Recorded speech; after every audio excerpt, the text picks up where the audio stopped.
Seigneur Jésus, nous te disons merci pour les opportunités, merci pour ta grâce et surtout merci pour ta parole. Que ton Saint-Esprit vienne, qu'il nous parle, donne à chacun de nous les oreilles et la capacité d'écouter les choses venant de toi. Permets, Seigneur, à ce que nous soyons capables d'être de ceux-là qui, à ce moment, vont se réunir à toi et écouter encore ce que tu veux de notre vie, des disciples. Merci, Seigneur, parce que tu nous écoutes et nous te disons encore une fois merci au nom puissant de Jésus. Amen. Je voulais encore une fois bénir le Seigneur pour ce moment, pour votre courage et surtout votre présence. Parce que la pluie est venue au moment où beaucoup d'entre nous se décourageraient et diraient peut-être que c'est le moment encore de m'allonger un peu dans mon lit ou peut-être un moment d'attendre. Mais vous avez été là, que le Seigneur récompense votre courage. Hier, nous avons parlé du Seigneur. Qui est le Seigneur? Je sais que ça a été compliqué pour certaines personnes. Aujourd'hui, nous allons parler du disciple selon la compréhension du Seigneur. Comment le Seigneur, lui, comprend le mot disciple. Qui est disciple selon la compréhension de notre Seigneur Jésus-Christ. Mais avant que nous puissions aller un peu plus loin, j'aimerais dire des choses qui sont tellement importantes, des choses qui peuvent vous permettre d'être vraiment connectés à l'Esprit du Seigneur au travers ces enseignements que nous allons suivre. Le pasteur l'avait dit hier, si vous ne mettez pas votre cœur et votre intelligence bien assis, vous pouvez vous perdre et c'est une réalité. Il y a eu un moment où, personnellement, j'étais en retraite et j'ai commencé à me poser des questions et la plus grande de mes questions, je disais, Seigneur, il faut que tu m'apprennes encore quelle est ta volonté dans ma vie.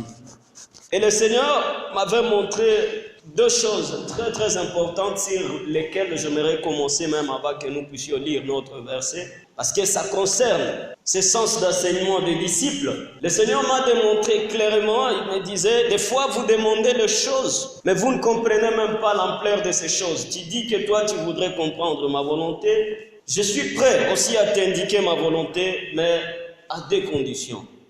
La première condition que tu dois avoir, c'est d'éliminer ta connaissance, d'éliminer tout ce qui peut être prérequis dans ta tête, d'éliminer tout ce que tu penses être la réalité et de lire encore la Bible comme moi je souhaiterais que tu la lises. Et sa méthode était très très simple. Le Seigneur me demandait, lis seulement la Bible et écoute-la comme le Saint-Esprit te parle. Vous savez, bien aimés, nous avons déjà des prérequis. Nous avons déjà des choses que nous voudrions que la Bible dise et c'est ça qui bloque. C'est pourquoi vous écoutez les gens quand le prédicateur, par exemple, est en train de prêcher, ils vont dire, vous avez dit non. Il faut chaque fois savoir analyser. Si on a lu la Bible, c'est la Bible qui a dit et non pas le prédicateur. Et donc, chaque fois que quand vous écoutez le message, surtout ce message par là du disciple-là, soyez comme le chrétien de Bérée, selon la Bible. Chaque fois qu'ils écoutaient, ils analysaient, mais au-delà des analyses, ils faisaient des études, pas selon leurs prérequis, mais la Bible dit qu'ils vérifiaient dans les Saintes Écritures pour voir si ce que leur disait était vrai. Et c'est ça que vous devez faire. Alors déjà, au début, j'aimerais vous dire, s'il y a quelque chose que vous n'écoutez pas dans ces messages, ne vous en faites pas. n'attenez pas beaucoup d'attention sur ça, ça ne vous concerne pas. Mais de toute façon, il y aura des choses que vous écouterez facilement. Ce que vous écoutez facilement, c'est ça qui vous concerne. Prenez-les et appliquez-les. Deuxième chose que le Seigneur m'avait dit, si tu veux réellement comprendre ma parole, tu dois aussi avoir le courage d'être blessé, entre guillemets, je mets blessé entre guillemets, d'être blessé par les Écritures. Vous savez, moi-même, je viens de ce christianisme-là où nous discutons beaucoup avec la parole de Dieu. Bien sûr, suite à nos prérequis, suite à ce que nous comprenons, suite à ce que nous voudrions que la Bible puisse nous dire. Mais le Seigneur m'a recommandé, il me disait, c'est très important pour toi. Si tu veux vraiment comprendre quelle est ma volonté sur ta vie, accepte des fois d'être brisé par ce qui devient plus fort que toi. Et ça m'a aidé. Et je pense que c'est ce que aujourd'hui je suis en train de faire. Donc moi-même, il y a certaines choses que je vous dis que moi-même, c'est difficile de le comprendre. Mais comme le Seigneur le recommande, j'essaie de le transmettre. Alors hier, comme je disais, nous avons parlé de ce que le Seigneur, selon la Bible. Maintenant, nous allons voir ce qu'un disciple ou un serviteur. Quand vous dites « je suis disciple de Dieu, je suis serviteur de Dieu », nous allons voir à la lumière de la Bible, pas à la lumière de nos compréhensions, pas à la lumière de nos pensées, ce qu'un disciple veut dire selon le Seigneur. Et nous l'avons dit, le fait que nous soyons chrétiens ou enfants de Dieu ne veut pas dire forcément que nous sommes les disciples. Les disciples sont ceux-là qui suivent le Seigneur, qui accomplissent la volonté du Seigneur. On peut être un enfant d'une famille et on ne fait pas la volonté de son papa. C'est tout à fait normal. On est enfant, mais on n'est pas forcément faiseur, permettez-moi le terme, de la volonté des parents. Mais les gens que nous demandons ici, ce sont les gens qui sont capables de faire la volonté de leur papa ou du Seigneur, et c'est ça, être disciple. Nous lisons Luc chapitre 17, versets 7 à 10. J'ai la version Nouvelle Bible seconde. Elle dit, supposons ceci, l'un de vous a un serviteur. Il laboure le champ où il garde le troupeau. Quand le serviteur revient des champs, vous ne lui dites pas, va vite manger. Au contraire, vous lui dites, prépare mon repas, parce que vous êtes exactement les boss. Ensuite, change les vêtements, viens me servir pendant que je mange et que je bois. Après toi, tu mangeras et tu boiras à ton tour. Le Seigneur Jésus continue à dire ça, vous ne remercierez pas votre serviteur parce qu'il a fait ce que vous avez commandé. C'est la même chose pour vous maintenant. Quand vous faites ce que Dieu vous commande, dites, nous sommes des serviteurs ordinaires, d'autres versions disent, nous sommes des serviteurs inutiles. Nous avons fait seulement ce que nous devrions faire, parole du Seigneur. Jésus, il est dans un contexte où il s'adresse aux gens qui comprennent réellement. Et ils sont conscients d'ailleurs du mot serviteur. Selon le texte original, normalement le serviteur dont on est en train de parler ici, c'est un esclave. Et quand on parle des esclaves, nous qui vivons à cette époque de droit de l'homme, nous ne comprenons pas réellement ce que ça voudrait dire. En fait, au temps de Jésus, un esclave, c'était une personne qu'on vendait comme un animal. Ce genre de troc commercial, ça n'existe plus. Surtout qu'on a fait l'abolition aujourd'hui de l'esclavagisme, ça n'existe plus comme avant. Mais c'était des personnes qu'on vendait comme des animaux. Et ces personnes, on pouvait les amener au marché avec un collier où il y avait un prix selon le mètre, selon le poids, selon la vigueur que tu peux avoir. On dit celui-ci peut coûter $100 et on met un collier autour de ton cou. Et ils étaient au marché, ce qui était plus compliqué.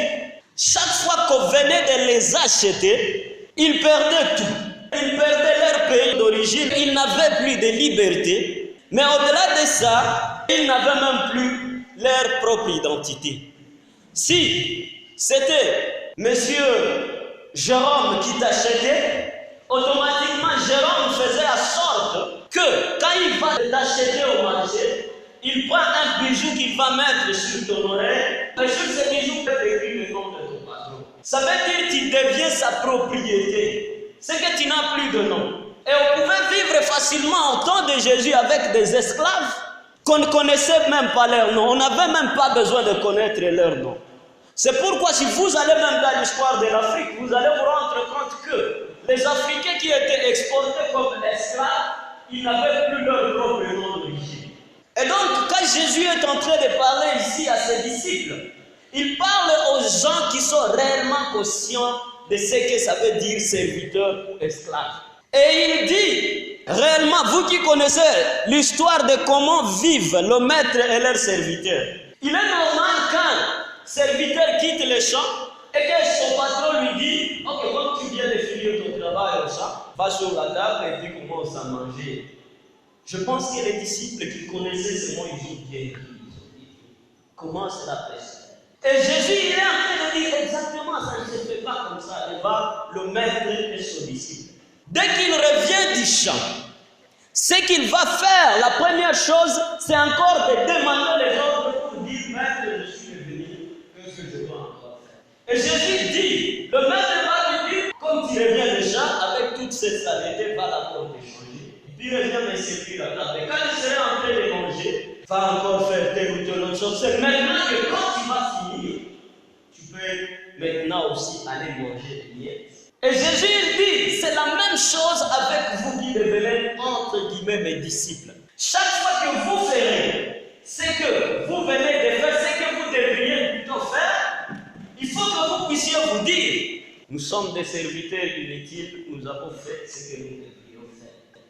Aujourd'hui, nous avons un danger avec ça parce qu'il y a cette volonté de chercher toujours la reconnaissance dans nos ministères. C'est que si je suis serviteur de Dieu, j'ai tendance à ce que l'Église me dise, Soleil, tu as très bien fait le travail.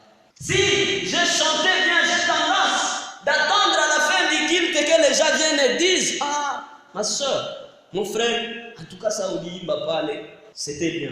Ça vous m'a dit, c'était bien. Les installateurs de foi, c'est ceux qui ont toujours l'habitude de dire dans nos églises. Nous faisons beaucoup, mais on ne nous voit pas. Comment l'église peut être une église là où il n'y a pas d'installateur? C'est une vérité, vous faites beaucoup. Mais le Seigneur dit que chaque fois que vous faites ça, dites, nous sommes des serviteurs inutiles et nous avons fait ce que nous devrions faire. Que ce soit le prédicateur, que ce soit les chantres, que ce soit l'équipe du protocole, nous tous qui servons à l'église, quand nous faisons un truc et nous-mêmes nous disons au fond de nous-mêmes, aujourd'hui j'ai frappé. Le Seigneur est en train de nous dire, ne nous applaudissions pas pour ça et attendre que les gens nous acclament, mais au contraire, disons, nous sommes encore inutiles, Seigneur, nous avons fait ce que nous devrions faire. Ça fait un peu mal, c'est tellement compliqué, ça fait froid au dos, parce qu'aujourd'hui, nous avons besoin qu'on nous reconnaisse. Nous avons besoin qu'on nous dise merci. C'est déjà un message pour vous, frères et sœurs qui travaillent au sein de l'église. Je sais que merci fait du bien dans le cœur de chacun de nous, moi compris. Mais ne vous en faites pas. Si on ne vous dit pas merci, il y a quelqu'un qui vous a envoyé. Et ce quelqu'un est en train de vous voir, c'est à lui de vous rémunérer. Au lieu plutôt d'attendre les acclamations des gens, rentrez auprès de celui qui vous a envoyé.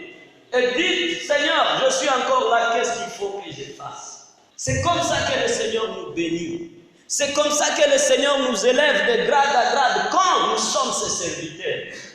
Vous savez, il y a eu ce terme-là où nous avons tendance à parler des grands serviteurs de Dieu. Mais moi, j'ai toujours dit les grands serviteurs de Dieu, ça n'existe pas. Ou du moins, si ça existerait, les grands serviteurs de Dieu sont ces gens-là qui sont encore plus esclaves que même les autres esclaves. Si vous voulez être un grand dans le monde de Dieu, la seule condition c'est d'être aussi un grand serviteur de tous. Et Jésus, lui, il a donné ce modèle. C'est lorsqu'il lava le pied de ses disciples. Lui qui était grand, vous savez, nous ne comprenons pas vraiment cette histoire dans le contexte dans lequel il était. C'est que c'était des gens qui, pour la plupart, c'était des illettrés, les disciples de Jésus. Et donc, des illettrés, ils étaient encore des gens qui vivaient au village. Et vous savez, les gens qui vivent, ce sont les gens de Nazareth. C'est une bourgade en Israël. Et vous savez, ces gens, pour la plupart, ils marchent pieds nus. Et quand ils marchent pieds nus, la Bible relate très clairement, même beaucoup de livres d'histoire, qu'à Nazareth, il y avait soit de la boue pendant le moment du soleil, et s'il n'y avait pas de la boue, il y avait des fois aussi la bouse. Ma vie est un monde. Et vous vous imaginez maintenant ce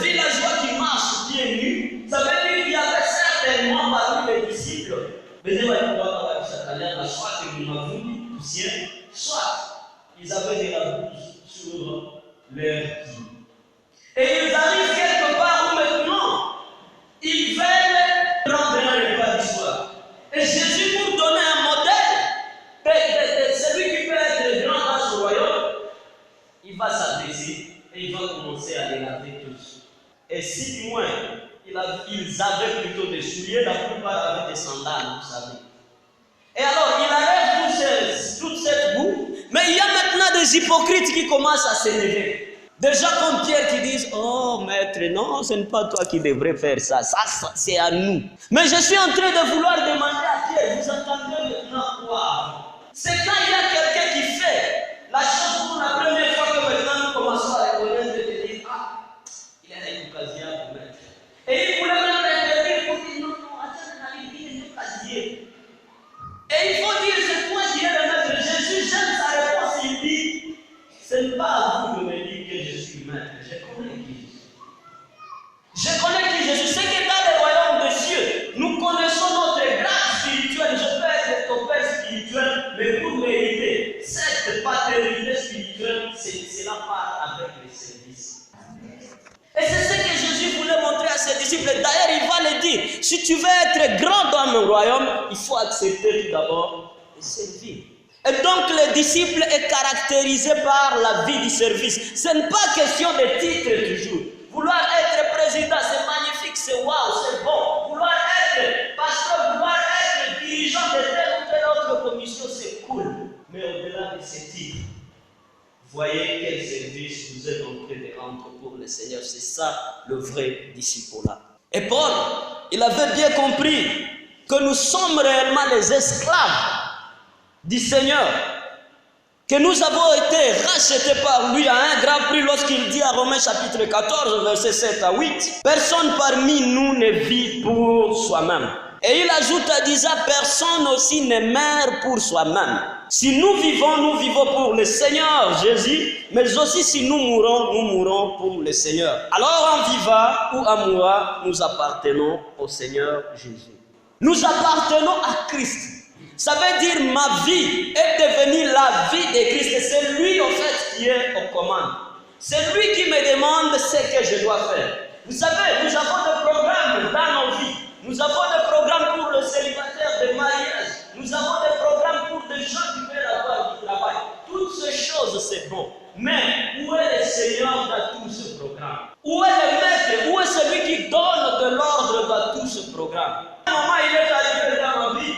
Mes amis, pour la plupart, ils s'étaient tous mariés à un certain moment parce qu'on avait une sorte d'équilibre dans ma paroisse et je suis le dernier de marier dans cette équilibre. Et les gens, ils commençaient à venir auprès de moi pour me dire, mes frères, toi tu as du boulot, toi tu as le travail, tu as de l'argent même plus que les autres.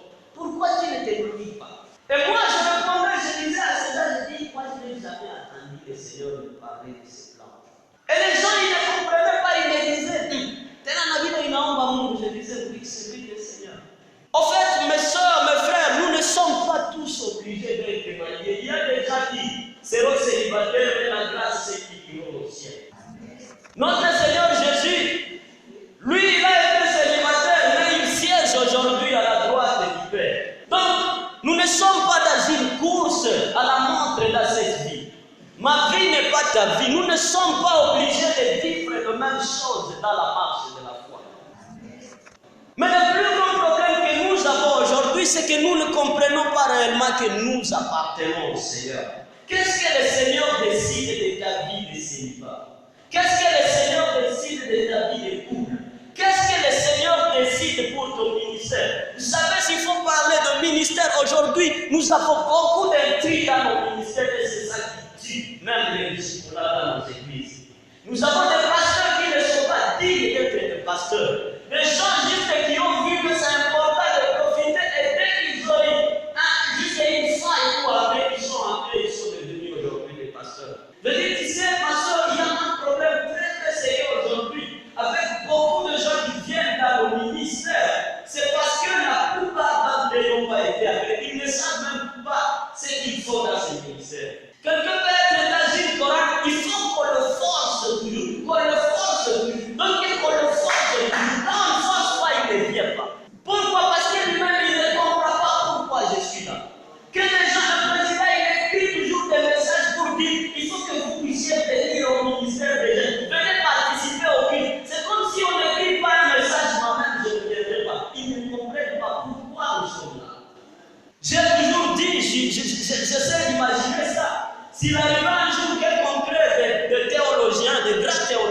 de ce monde y siègent. Et ils enlèvent un décret où ils viennent de constater que le ciel n'existe pas. Je me demande combien resteront encore dans nos églises. Parce qu'en fait, beaucoup de gens diront même pourquoi moi-même je viens à l'église. S'il n'y a pas de ciel, je viens faire quoi ici? Beaucoup se diront même à la chorale, pourquoi j'ai tant servi? Pourquoi j'ai donné autant de mon argent? Non, on ne doit pas nous forcer. La réalité, même si le ciel n'existe pas comme nous demandent les athées, nous disent les athées, l'essentiel c'est qu'il y a un Dieu qui existe. Le ciel, ce n'est pas mon affaire. Le ciel, c'est l'affaire de Dieu. C'est lui qui connaît s'il va m'amener ou que moi je souhaite, après ma mort, être à côté du Seigneur. C'est là que je suis. Que ce soit au ciel, que ce soit sur la terre. Comme d'autres nous disent, il y aura une nouvelle terre, je m'en fous complètement. L'essentiel, c'est d'être à côté du Seigneur. Et si les gens pouvaient comprendre cela, faire tout pour le Seigneur, accepter d'être dans la chorale pour le Seigneur, pas comme force. Et quand je parle de la chorale, il y a même des gens qui viennent dans la chorale juste pour avoir des maris, mais vous ne comprenez pas que c'est la chorale. Il y a des gens qui prêchent aujourd'hui des messages comme je suis en train de les faire, juste pour trouver un chemin par lequel vous passez. Vous savez, je l'ai toujours dit, moi je suis parmi les gens qui n'ont pas une forme suffisante. Je suis parmi les gens qui ne méritent pas peut-être d'être au devant de vous. Et il y a des gens comme moi qui sont venus juste prêcher pour avoir cette approbation, qu'on les accepte. Qu'on sache qu'ils sont là. Qu'on sache réellement que lui aussi peut passer. Parce que sérieusement, je l'ai toujours dit, moi si vous voyez ma femme, vous allez comprendre qu'elle est pas, c'est le Seigneur qui me l'a donné. Moi je ne mérite pas d'avoir ma femme, très sérieusement. Il suffit de demander sa photo pour comprendre. Vous savez, il y a cette catégorie de personnes avec laquelle vous êtes en train de marcher. Et puis si dites-moi si quelqu'un dit, c'est votre femme ou c'est votre mari, vous dites vérité. Ah! Et quand les gens écrivent ça, le message c'est clair. Il ne le mérite pas. En tout cas, il n'est pas digne d'être sa femme ou son mari. Mais ce que j'aimerais dire, nous ne pouvons pas venir profiter dans des affaires de Dieu. Nous ne pouvons pas venir parce que nous avons des intentions que nous voudrions imposer au Seigneur. Que les gens parmi nous viennent au Seigneur juste parce qu'ils souhaiteraient avoir des voitures. Ils connaissent que dans leur famille, il n'y a pas moyen d'avoir une voiture. Ils connaissent que dans leur situation réelle, il n'y a pas moyen que quelqu'un soit entre guillemets au top. Et ces gens-là, ils viennent. Alors, parce que le prédicateur a enseigné à 10 ans, si vous venez auprès du Seigneur, il va vous redonner encore des voitures, il va vous redonner encore le sport, il va vous redonner la maison. Et puis ces gens, ils viennent au Seigneur pas parce qu'ils veulent servir, mais pour leurs intérêts. Ils sont beaucoup au sein de nos églises. Mais moi, j'aimerais vous décourager. J'aimerais vous décourager, pourquoi? Parce que comme je vous ai dit, nous n'avons pas tous le même vie. Il y a des gens qui viendront au Seigneur et ils auront certainement les choses dont ils ont besoin. Mais il y a d'autres qui viendront au Seigneur mais n'auront pas ces choses. Moi, je vais vous donner mon cas. Je suis venu au Seigneur en pensant que j'aurai la paix. Je suis venu au Seigneur en pensant qu'un jour, je serai tranquille. Mais le Seigneur m'a déjà prouvé le contraire. Depuis que je me suis converti, j'ai connu beaucoup de problèmes que quand j'étais païen. Je ne vous fais pas peur, mais c'est ça ma vie avec le Seigneur. Parce que moi, il m'a demandé de chaque fois dire les choses que les autres ne veulent pas dire. Et ça, je vous assure, ça me crée toujours des problèmes. Je suis dans une communauté où on ne m'aime pas. Je suis dans une communauté où certaines personnes ne m'accueillent pas comme vous le faites aujourd'hui. Je suis dans une communauté où je n'ai que des luttes chaque jour. Et c'est ça ma vie. Moi qui avais besoin de la paix, et un prédicateur m'a prêché qu'un jour j'aurai la paix quand je viendrai au Seigneur, je ne l'ai pas trouvé. Vous pouvez venir au Seigneur en espérant que vous aurez une voiture, mais vous n'en aurez pas. Vous pouvez espérer peut-être penser que quand vous viendrez auprès du Seigneur, vous aurez un mari, mais vous n'en aurez pas. Parce que de toute façon, ce n'est pas pour ça que le Seigneur nous appelle. La Bible dit que le Seigneur est venu pour nous donner la vie, pas pour nous donner le mariage, pas pour nous donner de l'argent. Le Seigneur n'est pas venu pour, coûte que coûte, résoudre seulement nos problèmes. Il est venu pour nous donner la vie. Or, la vie, nous dit la Bible, c'est qu'il te connaisse, toi, le seul vrai Dieu, et le Jésus que tu as envoyé. J'aimerais aujourd'hui m'atteler sur certaines choses. Mais avant de dire ces choses si caractéristiques concernant un disciple ou la vie des disciples, j'aimerais tout d'abord souligner que nous devons comprendre qu'en venant auprès du Seigneur, nous ne sommes pas libres comme les gens ont tendance de l'enseigner. C'est vrai que nous avons une certaine liberté parce que Jésus est en train de dire « Venez à moi vous tous qui êtes chargés et moi je vous donnerai du repos ». Mais la suite qu'il dit « Vous allez déposer le fardeau du diable pour porter aussi mon fardeau ». La réalité c'est quoi? Nous devenons libres de la vie pécheresse, mais nous devenons encore prisonniers de la vie de Dieu. Et ça, il faut que les chrétiens le comprennent. Il faut que les chrétiens l'assimilent. C'est pourquoi vous lisez à Romains chapitre 6, verset 18, « Vous êtes libérés du péché, mais pour devenir esclaves de la justice de Dieu. » Et donc, quand nous vivons dans ce monde, c'est comme si nous étions tous nés dans un royaume où on était libre de faire tout ce qu'on voulait. On était libre de vivre comme on l'attendait. Et puis quand nous revenons à Christ, c'est comme si maintenant notre liberté venait de s'arrêter et nous commençons à vivre pas selon nos désirs comme le dit la Bible, mais selon les désirs du Seigneur. Et quand nous parlons de ça, il y a des païens ou d'autres personnes qui nous disent « Mais c'est compliqué, il vaut mieux choisir la vie maintenant du païen que d'aller dans la vie du Seigneur. » Parce que de toute façon, le païen lui est libre de faire tout ce qu'il veut. Mais quand on vient auprès du Seigneur Jésus, on vit comme Jésus, lui, il voudrait. Quelle vie de fatigant, quelle vie de misère.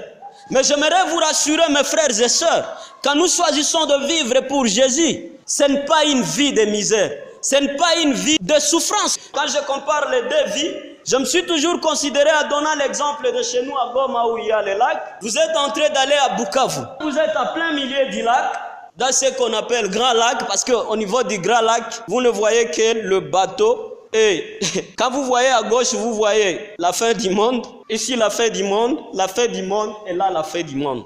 C'est vous et l'eau. Et alors, vous êtes à ce stade et que subitement, il y a un capitaine qui voit que bientôt, mon bateau va couler. Il y a déjà un problème. Alors, imaginez que ce capitaine revienne. Il dit aux gens de la deuxième classe, même si vous avez payé vos $6, vous êtes libre, vous pouvez aller à la première classe où les gens ont payé 12 ou $18.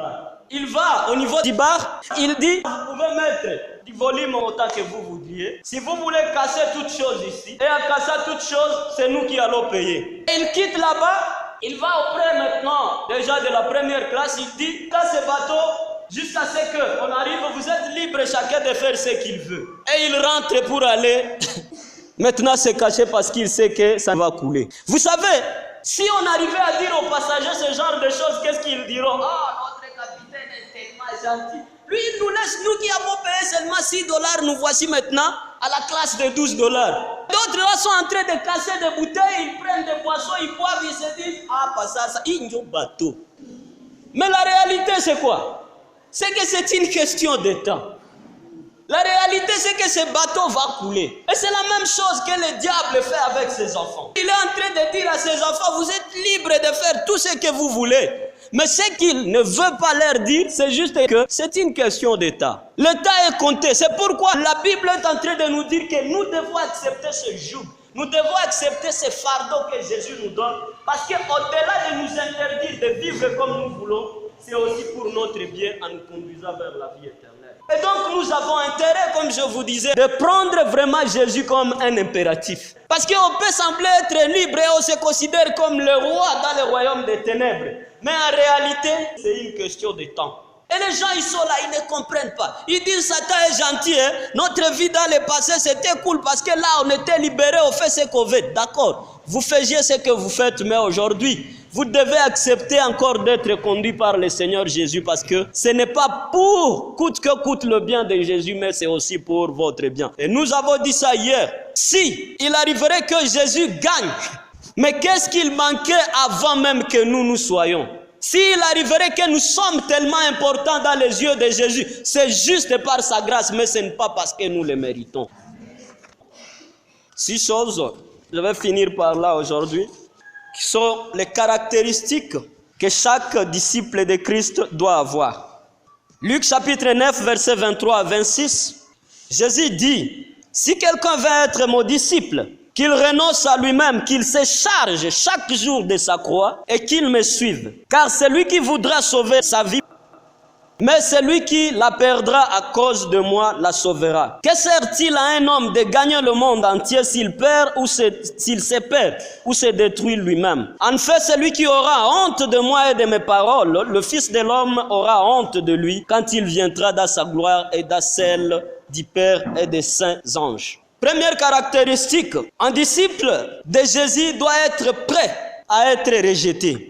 Comme je vous disais, nous vivons dans un monde où nous avons besoin d'être acceptés, d'être reconnus par tout le monde. Mais quand vous lisez Luc chapitre 9, verset 51, verset 56, vous vous rendez compte que Jésus, notre maître lui-même, a été rejeté avec ses disciples. Un jour, Jésus voulait aller mourir pour sauver l'humanité et il était quelque part où il devait normalement passer dans un village des Samaritains. Et vous savez, les Samaritains avaient plutôt un conflit avec le Juif. Et comme Jésus était juif, il ne pouvait pas traverser le village des Samaritains pour aller à Jérusalem et aller mourir pour les hommes. Vous pouvez le lire à Luc chapitre 9, le verset 23 à 26. Et Jésus a demandé de l'hospitalité aux Samaritains en disant, comme il fait déjà soir, même si nous partons à pied, nous n'arriverons pas aujourd'hui à Jérusalem. Et comme nous n'arriverons pas à Jérusalem, il a envoyé 2 précurseurs juste pour aller demander qu'on leur donne où ils vont dormir à Samarie. Et maintenant, quand ils arrivent à Samarie, on leur avait refusé l'hospitalité. Ils reviennent auprès de Jésus, ils disent, on vient de dire que nous n'aurons pas d'endroit là-bas. Il y a des disciples, Jean et Jacques, qui disent à Jésus, est-ce que Seigneur, tu ne peux pas permettre à ce que nous puissions demander la foudre du ciel et que la foudre frappe ces Samaritains? Mais Jésus, avec son cœur d'amour, bien qu'il était rejeté, il va les réprimander sévèrement en disant, Jacques et Jean, vous ne comprenez pas quel est l'esprit qui vous anime. Moi, je ne suis pas venu anéantir les hommes, mais je suis venu pour leur donner la vie. Et c'est toi qui dois caractériser tout disciple du Seigneur. Je vous assure, quand vous serez disciple de Dieu, quand vous commencerez à mettre en pratique le vrai disciple-là, les gens ils ne vont pas vous accepter facilement. Parce que vous serez très rigoureux envers certaines habitudes. Et les gens ne seront pas forcément contents de vous. Et quand les gens ils ne seront pas contents de vous, ils vont même vouloir vous écarter. Il y a d'autres qui vous maltraiteront juste à cause de ça. Il y a d'autres qui vous rejetteront, d'autres qui vous critiqueront. Mais acceptez ça, vous n'êtes pas le premier. Jésus était en train de dire, si moi qui suis le Seigneur, je peux subir les rejets, qu'en sera-t-il alors de vous? Je connais bien notre communauté. Je connais bien le choc. Bien sûr que nous voulons aller évangéliser, mais je souhaiterais que les disciples-là commencent par nous-mêmes, ou en nous-mêmes avant que nous puissions aller auprès des autres. Acceptons d'être rejetés. Ne soyons pas colériques comme les disciples. Quand on va nous rejeter et que nous puissions dire comme les autres, eh ben bah, si on me fait ça, moi aussi je fais ça. Si on ne m'accepte pas, cette chorale namina ibua, inaisha. Et chez moi là-bas, ils disent, itwe aussi kanyabo. Vous savez ce que ça veut dire? Ça veut dire chivote tutatoka hapa Mungu. Ukimwanga mboga na mimi na mwanga bugali.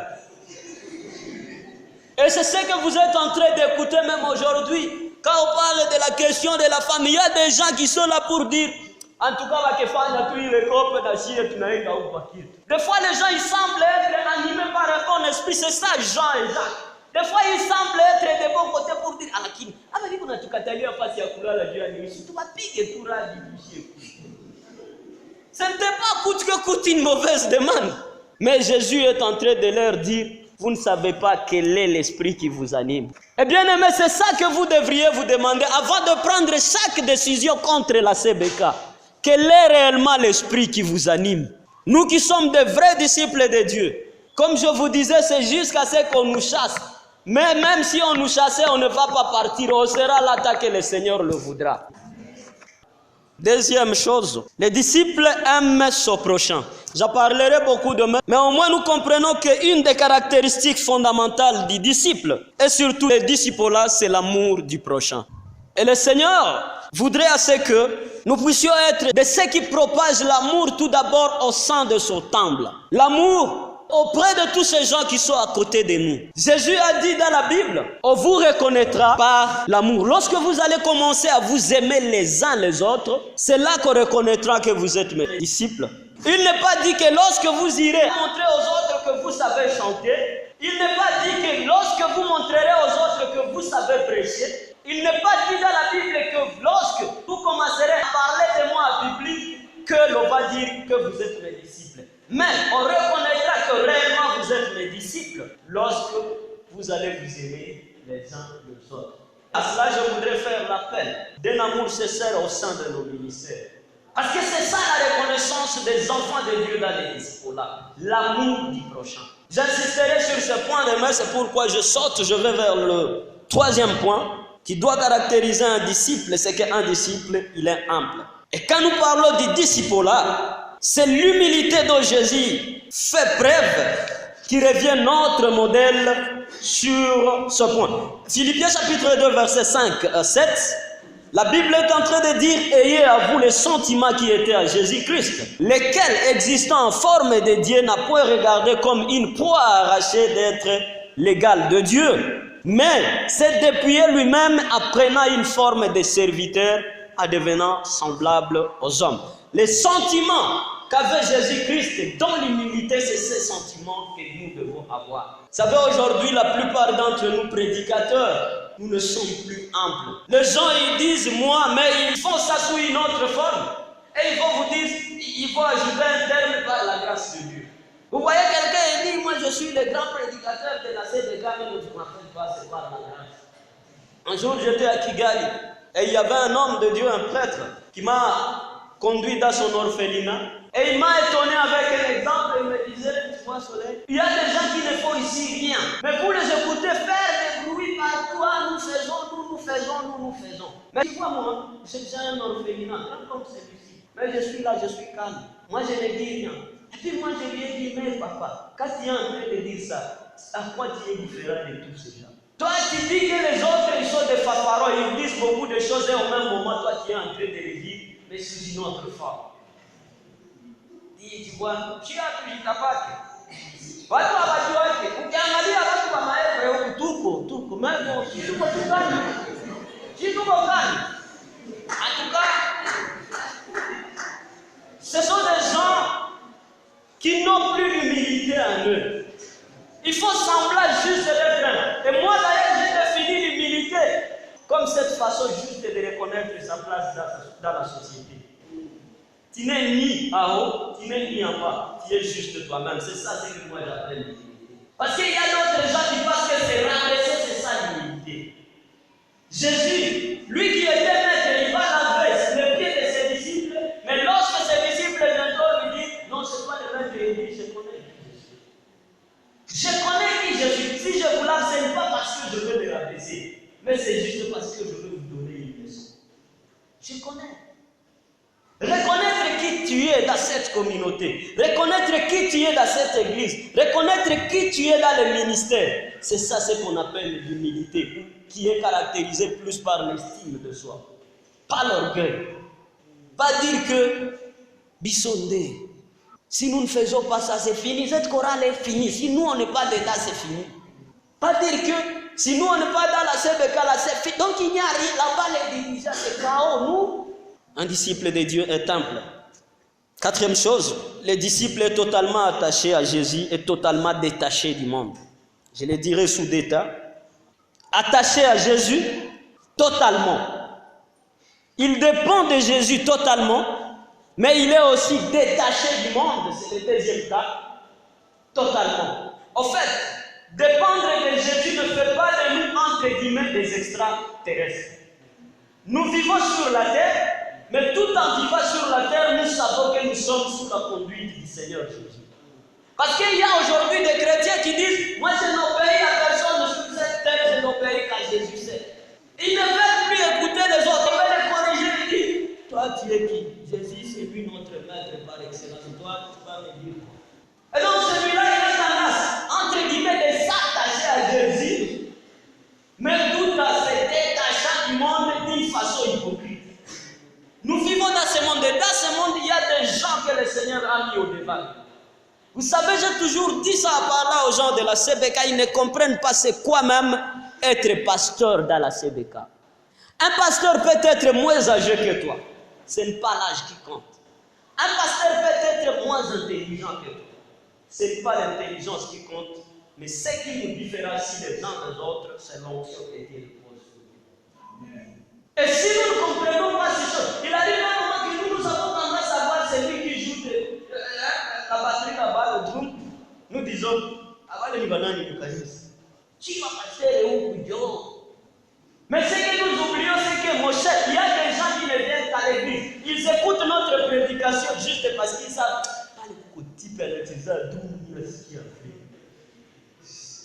Si ces gens qui font les estimats, ils ne les font pas bien, comment moi-même je vais passer ma voix au travers de ces gens-là qui m'écoutent? Donc nous devrions comprendre aujourd'hui que chacun a son rôle, mais chacun en ayant son rôle, nous devons tous nous détacher de ce monde. Ça veut dire ne pas vivre conformément à ce monde, tout en s'attachant totalement à Jésus. Vivre comme Jésus lui souhaiterait que nous puissions vivre. Cinquième chose, le disciple est totalement dépendant de Dieu. Et quand je dis qu'il est totalement dépendant de Dieu, ça veut dire qu'il vit conformément à ce que Dieu dit. Vous savez, je reconnais cet autre côté, des gens qui se lèvent aujourd'hui comme, entre guillemets, nos leaders spirituels, comme nos pères spirituels, et en se levant, ils commencent à nous dicter des choses, mais que Jésus n'a pas encore dit. C'est pourquoi la Bible dit, n'entrez pas dans des choses dans lesquelles vous n'avez pas conviction. La Bible est claire à ce sujet. Si un truc, vraiment, je ne suis pas convaincu, je ne suis pas obligé de participer. Je vais vous révéler un truc, il y a d'autres choses qui se feront à l'église pour le bien de l'église, me semble. Est-ce que vous m'écoutez bien? Il y a des choses qui se feront pour le bien de l'église, à l'église, me semble. C'est que je ne suis pas obligé de prendre à toutes les décisions de l'église pour qu'elles soient bonnes. Il y a des gens qui se disent parce que moi je n'ai pas été là, donc tous ces gens, il faut qu'on les corrige. Et ces gens, ils sont des opposants à toutes choses qui se passent à l'église, juste parce qu'ils n'ont pas été dans la réunion. Et quand ils ne sont pas dans la réunion et qu'il y a des décisions, ils vous disent, ah tiens, voilà, inspiration. C'est comme si c'est lui seul que le Seigneur inspire dans l'église. On ne nous a pas appelés, les pasteurs, vraiment, on a fallu chérir réunion, à tout et quand il dit à tout c'est juste par, comment je dirais, par honte de se faire voir. Parce que c'est qu'il souhaiterait qu'il se dise à lui. Mais il le dit juste par façon. Ah, pasteur à tout, mais si vous me demandez, vous et qui? Il ne connaît pas. Attends tout, mon cher. Tout comme à Dieu, va trop mouler mon canisi quand même. À tout est quoi ça me réunit à ville, à tout est. Un disciple, comme j'ai dit, c'est quelqu'un qui dépend de Dieu, mais tout en dépendant de Dieu. Il doit participer aux œuvres, bien sûr, de l'Église, mais pas forcément que s'il n'est pas là et que l'Église n'a rien à décider. Le dernier point de cette prédication, dans les caractéristiques d'un disciple, il attend le retour du Seigneur Jésus-Christ. Et quand il attend le retour du Seigneur Jésus, il fait de cela sa priorité. Quand nous sommes sur cette terre, nous devons aller prêcher aux autres. Nous devons veiller sur nous-mêmes, veiller sur ce que nous sommes. Pourquoi? Parce qu'il y a un royaume des cieux, un royaume que nous devons vraiment souhaiter aux autres. Je ne dis pas supplier pour ne pas revenir à la prédication d'hier, mais que nous devons prêcher aux autres pour que, aussi, par la grâce de Dieu, le Seigneur sauve. Il faut que ces gens soient sauvés par le Seigneur. Il faut que ces gens aussi participent à cette joie que le Seigneur nous donne sur cette terre. Et nous devrions vivre notre vie, sachant qu'il y a beaucoup de choses dans ce monde qui ne nous concernent pas. Et quand je parle de la vigilance, ça veut dire, vous qui êtes disciples de Jésus, vous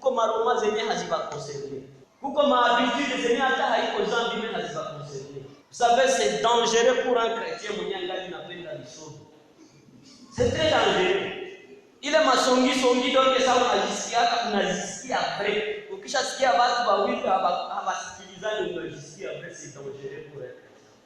Il y a des histoires, bien sûr, qui ne sont pas des péchés, mais qui ne sont plus de tout niveau. Et ma prière pour aujourd'hui, c'est que le Seigneur puisse nous aider à vivre conformément aux serviteurs, à vivre conformément aux normes qu'il impose à ses serviteurs, parce que nous ne saurons pas faire les disciples-là si nous-mêmes, nous n'acceptons pas d'être serviteurs, ça veut dire esclaves au service du Seigneur. Que le Seigneur vous bénisse.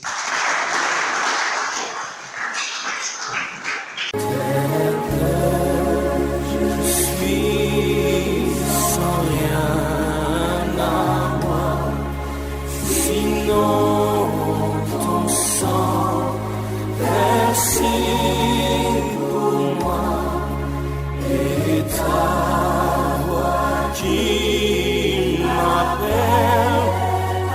toi, agneau de Dieu, je viens,